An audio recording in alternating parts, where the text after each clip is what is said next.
Hello everybody, मैं हूं आनंद मेहता और आज के इस वीडियो में हम लोग बात करेंगे हिंदुस्तान जिंक के बारे में।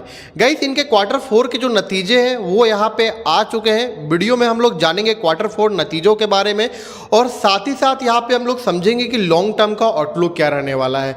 टेरिफ की वजह से गिरावट में था शेयर, अभी गिरावट में क्या हुआ है कि अच्छी खासी रिकवरी भी हो चुकी है। ठीक है, देखेंगे क्या ये रिकवरी जो है परमानेंट तेजी है या फिर टेम्पोररी तेजी है, कहाँ मौके बन रहे, धोखे बन रहे, और लॉन्ग टर्म का आउटलुक क्या रहने वाला है हिंदुस्तान जिंक को लेकर के, जिन्होंने भी ये शेयर को खरीद करके रखा हुआ है। ठीक है, समझेंगे सब कुछ, लेकिन उससे पहले अगर आप लोग चैनल पे नए हैं तो जेन्युइन इन्फॉर्मेशन पाने के लिए आप प्रो ट्रेडर यूट्यूब चैनल को जरूर सब्सक्राइब कर दीजिएगा, बेल आइकॉन को भी हिट कीजिए, क्योंकि फ्यूचर में ऐसे बहुत सारे वीडियोस है जो आप लोगों को काफ़ी ज़्यादा हेल्प करेंगे। ठीक है, तो चलिए शुरू करते हैं। गाइस, एज यूजुअल आपको यहाँ पे देखने को मिल रहा होगा हिंदुस्तान जिंक का जो मैं एनालिसिस के लिए यूज कर रहा हूँ स्कैनेक्स का प्लेटफॉर्म। स्कैनेक्स एक प्रकार का फ्री स्टॉक का स्क्रीनर होता है जहाँ पे आप जाकर के किसी भी स्टॉक्स का फंडामेंटल और टेक्निकल एनालिसिस कर सकते हैं। ठीक है, बहुत सारे यहाँ पे टूल और टेक्निकल अवेलेबल होते हैं, डेटा जिसको आप लोग एनालिसिस कर सकते हैं, समझ सकते हैं स्टॉक्स में कितना पोटेंशियल है फ्यूचर का, या फिर अगर कोई मोमेंटम पकड़ा है तो मोमेंटम कितना है, स्विंग ट्रेडिंग के मौके बन रहे या फिर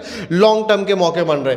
सो गाइस, इसको यूज करने के लिए बस आपके पास धन का अकाउंट होना चाहिए। धन के अकाउंट से आप इसको इजीली एक्सेस कर सकते हैं, क्योंकि जो स्कैनेक्स है वो धन का ही एक प्लेटफॉर्म है। ठीक है, साथ ही साथ आप लोग यहां से अपना जो ऑर्डर जो है उसको एग्जीक्यूट भी कर सकते हैं। तो धन का जो अकाउंट ओपन करवाने का लिंक है वो वीडियो का डिस्क्रिप्शन मैंने दे रखा हूं, वहां से जाकर के फ्री में धन का डीमेट प्लस ट्रेडिंग अकाउंट है जो आप लोग उसको ओपन करवा सकते हैं। 445 के आसपास शेयर आ चुका है, 3.12% के आसपास का करेक्शन है आज। और अगर मैं चार्ट में यहाँ पे देखूं तो पिछले 5 दिनों में जो है 0.10% की तेजी है, ना ही उतनी बड़ी गिरावट है ना ही उतनी बड़ी तेजी। लेकिन एक महीना में बात करूं तो एक महीना में आप लोग देख सकते हैं शेयर में क्या था, शार्प करेक्शन आया हुआ था, यहां पे 400 रुपए के आसपास चला गया था। लेकिन यहां पे देख सकते हैं 9 अप्रैल से सीधा जो है ये भाग चुका है और 459 रुपीस के आसपास गया था। बड़ी बात है, ये बहुत बड़ी छलांग लगाई थी। 6 महीने में अगर देखा जाए तो 12% से भी ज्यादा की गिरावट है। और कह बात करो 2025 की, तो 2025 में शेयर जो है ओड इवन तरीके से मूव किया है, लेकिन जहां से स्टार्ट हुआ था 2025 वहीं पे ये ट्रेड कर रहा है। ठीक है, ओवरऑल अगर बात करूं पिछले 5 साल का, तो पिछले 5 साल में 159% के आसपास का रिटर्न है। लेकिन गाइस, पिछले 2-3 सालों में इसने डिविडेंड जो है भर भर के दिया है, और इसको अगर मैं डिविडेंड को इसमें ऐड करूं तो जो रिटर्न है वो क्या है, एक मल्टी बैगर के बराबर का है। बहुत बड़ी बात है ये। ठीक है गाइस, इनके क्वार्टर रिजल्ट के ऊपर हम लोग ध्यान देंगे। रिजल्ट दो है, अभी अगर मैं स्कैनेक्स पे जाऊं तो बाजार क्लोज होने के बाद ही यहाँ पे आया हुआ है रिजल्ट। तो फाइनेंशियल्स में जाकर के आप लोग देखिएगा तो यहाँ पे क्या है, मार्च 2025 का जो है रिजल्ट हमें देखने को मिलेगा यहाँ पे। ठीक है, रेवेन्यूज जो है आप लोग देखिए 9000 करोड़ के आसपास का इनका रेवेन्यूज है, 9056 करोड़ के आसपास का आप लोग देख सकते हैं। नेट प्रॉफिट जो है गाइस, नेट प्रॉफिट में बड़ी उछाल आई हुई है, 3000 करोड़ के आसपास का जो है इन्होंने नेट प्रॉफिट बनाया है। देखिए, नेट प्रॉफिट को लेकर के मैं इतना उत्सुक इसलिए हूं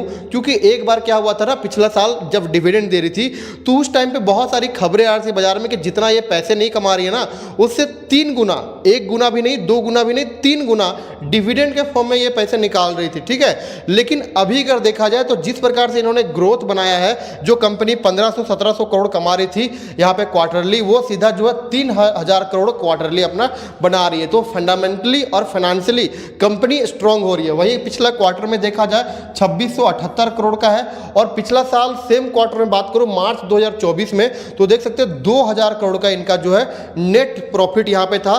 तो ईयर ऑन ईयर के हिसाब से अगर देखा जाए यहाँ पे अच्छी खासी जंप है। ठीक है, और यहाँ पे 7558 करोड़ से सीधा जो है 9056 करोड़ पे हुआ है, और ईयर ऑन ईयर अगर यहाँ पे बात करूं तो बड़ी जंप है। ठीक है, बहुत बड़ी जंप है। ओके, यहाँ पे क्वार्टरली देखा जाए तो क्वार्टरली कोई उतनी बड़ी तेजी नहीं है, लेकिन गाइस देखिए, क्वार्टरली ना हो कोई बड़ी बात नहीं है। एक्चुअल जो कंपैरिजन होता है वो ईयर ऑन ईयर के बेस पे होता है, ना कि क्वार्टर ऑन क्वार्टर के बेस पे। तो ये एक अच्छी बात है जहां तक हम लोग कहेंगे डिविडेंड का बात है, क्योंकि कंपनी जो है 2025 तक अभी भी एक बार डिविडेंड जो है अपना अनाउंस यहाँ पे नहीं की है। ठीक है, तो देखिए क्या है कि डिविडेंड का सबसे ज़्यादा जरूरत होता है तो इनके जो पेरेंट कंपनी है वेदांता रिसोर्सेस उनको होता है। और यहाँ पे अगर अभी मैं बात करूँ आप लोगों के लिए, देखिए डिविडेंड का जो यहाँ पे सेक्शन है उसमें जाकर के आप लोग यहाँ पे देखिएगा तो 2025 में अगर मैं बात करूँ यहाँ पे अभी तक डिविडेंड नहीं अनाउंस हुआ है, ठीक है। लेकिन 2024 में अगर देखा जाए तो 2024 में अच्छा खासा डिविडेंड दी थी कंपनी। अगर मैं यहाँ पे देखूँ तो 2024 में सबसे पहले यहाँ पे आप लोग देख सकते हैं कि 10 रुपये का डिविडेंड दी। उसके बाद यहाँ पे क्या है फिर से 15 जुलाई 2024 को यहाँ पे 7 रुपये का डिविडेंड मिला। उसके बाद फिर से 28 अगस्त 2024 को 19 रुपये का डिविडेंड मिला। डिविडेंड मिलने के अलावा कंपनी क्या है 2 बार ओएफएस के जरिए अपनी इक्विटी भी बेची गई, ठीक है। और इक्विटी में क्या हुआ, एक बार तो गवर्नमेंट यहाँ पे इक्विटी बेची क्योंकि गवर्नमेंट का भी अच्छा खासा होल्डिंग है, और दूसरी बार क्या है कि प्रमोटर अपने इक्विटी के जरिए क्या है होल्डिंग बेची गई।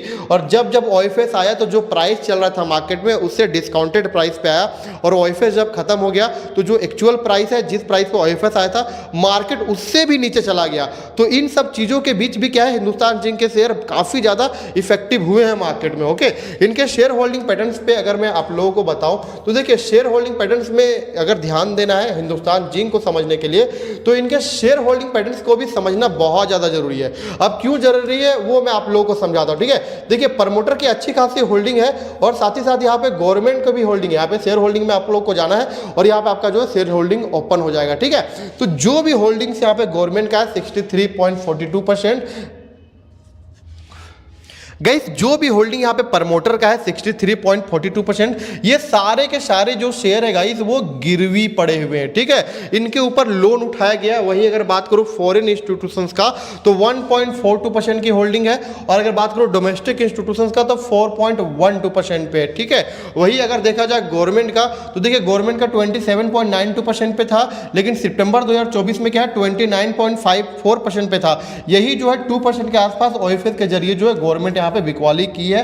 और जो पब्लिक एंड रिटेलर्स की बात करूँ 2.57% पे है, और जो अदर पार्टीज है 0.54% की एक स्ट्रॉन्ग होल्डिंग बनते हुए यहाँ पे दिखाई दे रही है। देखिए बाकी के जो फंड हाउसेस है उसमें कोई उतना बड़ा होल्डिंग नहीं, क्योंकि प्रमोटर और जो यहाँ पे गवर्नमेंट है वो ऑलरेडी बड़े स्टेक्स लेकर के बैठे हुए हैं। 63 और 27% जो है कोई कम स्टेक नहीं होता, फिर तो बचता ही नहीं है। तो देखिए फ्यूचर में क्या है अगर ये डायल्यूट करेंगे तो जो बड़े फंड हाउसेस और रिटेलर्स हैं उनकी यहाँ पे जो है क्वांटिटी बढ़ते हुए आप लोगों को दिखाई देगी, ठीक है। लेकिन अगर मैं कहता हूं बहुत सारी चीजें चलती रहती है क्योंकि गवर्नमेंट इसमें इंटरफेयर करते रहता है, और यहां पे जो प्रमोटर है वो चाहते हैं कि गवर्नमेंट अपना प्रॉपर एग्जिट ले ले, जो अभी पॉसिबल नहीं है। क्योंकि एक बार में अगर 27.92 का स्टेक बेचती है गवर्नमेंट तो समझिए कितना बड़ा फॉल आएगा मार्केट में, ओके। तो 2%, 3%, 5% करके धीरे धीरे ये एग्जिट करेगी, लेकिन धीरे धीरे गवर्नमेंट इसमें एग्जिट करेगी, ये मेरा मानना है, ओके। सो गाइस जहां तक फ्रेश बाइंग के मौके बन रहे, देखिए ओवरऑल रिजल्ट अच्छा है। यहाँ पे मार्केट में करेक्शन इस वजह से था क्योंकि मार्केट ऑलरेडी आज गिरावट में है, और जब ये रिजल्ट आया तब तक मार्केट क्लोज हो चुका था। तो मंडे को देखते कि क्या माहौल रहता है मार्केट में, क्योंकि अभी कंट्री में बहुत सारी चीजें चल रही हैं और ये मुझे बताने की जरूरत नहीं है आप लोगों को, ठीक है। आप लोग सारे कुछ खुद समझ रहे, सब कुछ खुद ही आप लोग देख रहे। इसीलिए मैं कहता हूं कि देखिए मार्केट का ठीक ठाक रहना सबसे ज्यादा जरूरी है। तो देखिए रिजल्ट अच्छे आए, कंपनी अच्छी आई है, और ये कंपनी क्या है हम लोग हमेशा इन्वेस्ट कर सकते हैं, हमेशा हमारे पास मौका रहेगा। लेकिन सबसे बड़ी बात अभी ये है कि चीजों का मार्केट में ठीक होना, चीजों का हमारे कंट्री में ठीक होना, ठीक है। जैसे जैसे चीजें ठीक होती जाएंगी आपको क्या है कंपनी और यहाँ पे मार्केट भी ठीक होता जाएगा, और इस गिरावट में आप लोग अच्छे शेयर्स ढूंढ सकते हैं। और आपका जो विजन होना चाहिए वो लॉन्ग टर्म का होना चाहिए, ठीक है। लॉन्ग टर्म का अगर आपका विजन है तो फिर कोई दिक्कत नहीं है। अगर स्टॉक मार्केट निवेशक है चलते रहता है, गिरावट वगैरह अभी तो टैरिफ की वजह से भी गिर रहा था।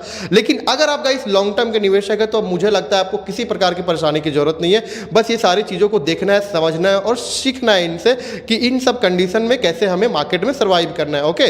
सो गाइस इस वीडियो में बस इतना ही। जहां तक डिविडेंड का सवाल है आपको वेट करना होगा, क्योंकि मैनेजमेंट की तरफ से अभी तक डिविडेंड का कोई भी अपडेट नहीं आया है। जैसे कोई ऑफिशियल अपडेट आएगा डेफिनेटली हम लोग बात करेंगे, लेकिन अभी ऐसा कोई भी अपडेट नहीं है। ओवरऑल जहां तक रिजल्ट है गाइस, रिजल्ट जो है फैंटास्टिक है, अच्छे नंबर्स दिए कंपनी में, जो कंपनी के लिए और इनके निवेशकों के लिए काफी बड़ी बात है, ओके। सो इस वीडियो में बस इतना ही। अगर आप लोग चैनल पे नए हैं तो जेन्युइन इंफॉर्मेशन पाने के लिए अप्रोच ट्रेडर यूट्यूब चैनल को जरूर सब्सक्राइब कर दीजिएगा, बेल आइकन को भी हिट कीजिए, क्योंकि फ्यूचर में ऐसे बहुत सारे वीडियोस है जो आप लोगों को काफी ज्यादा हेल्प करेंगे। वीडियो को अंत तक देखने के लिए आपका बहुत बहुत धन्यवाद। Thank you.